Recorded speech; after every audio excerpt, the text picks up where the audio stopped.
Вистински лидерски пораки за обединување, а не за делби. Експертската јавност со позитивни оценки за пораките на државно-политичкиот врв од прославата на Илинден. Говорот на председателката Силјановска Давкова од Крушево и пораките од премиерот Мицкоски отсликуваат поинаков пристап за разлика од минатото, кој ветува промени. Според политичкиот аналитичар Александар Ристевски, пораките кои биле испратени за Илинден се позитивни, а она што е важно е нивно претопување во пракса. Тој нема дилеми дека на државата и се потребни сериозни промени пред се инвестирање во младиот, квалитетен кадар, социјал напредок на Македонија и институциите. Сметам дека без оглед на политичката определба, се тоа што вреди, има капацитет, квалитет, знаење и е додадена вредност во еден куп пред се државни институции, мора да се прибере, мора да се собери под свое и да се стави во функција на државата. Тука апсолутно целосна моја поддршка.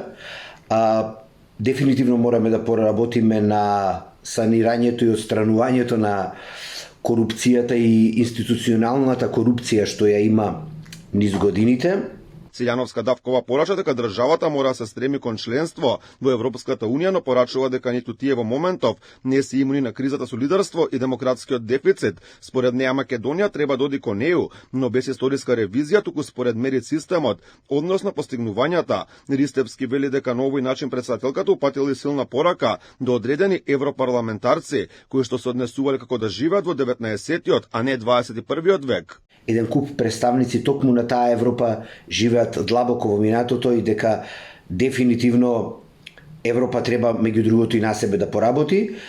Целосна поддршка за она што го кажува дека пред се треба да поработиме на себе, но и да продолжиме со интеграциите. Македонецот, зборуваме етнички, но и национално, единствен начин со своите брајки и сестри може да се обедини во обединета Европа, знаејќи дека нашите брајки и сестри кои живеат во Пиринскиот и во Егејскиот дел веќе се дел од таа Европска унија. Македонските граѓани од својата република очекуваат слобода, правда, борба со ендемската корупција. Илинден нека не обедини и нека не подсетува на жртвата која што генерациите ја оставиле за денеска да имаме слободна и независна држава Македонија. Граѓаните, но особено институциите имаат одговорност да го продолжат патот започнат во Крушево и потврден со Асном, со работа, честност и грижа за еднината. Ова се дел од пораките кои што ги упати политичкиот врв во државава. Силјановска Давкова порачи дека мора да има слобода, не само политичка, туку и економска, академска, културна, социјална. Потребни се сериозни реформи со цел спроведување на правда во државата, но и силна борба со корупцијата. Според неа никој не смее да остане недопирлив, поради што се потребни забрзани и длабоки реформи во правосудството. Мицкоски потенцираше дека тие како влада биле посветени да ја направат Македонија држава на можности, праведна, безбедна и просперитетна, со силни институции што ќе бидат на страната на граѓаните. Според познавачите, она што е позитивно во говорот на Силјановска Давкова е што таа не зборуваше како лидер на партија, туку како лидер на држава, што е значаен политички сигнал. Добро е што не биле правени поделби, немаше провокации, туку се повика на обединување на сите граѓани.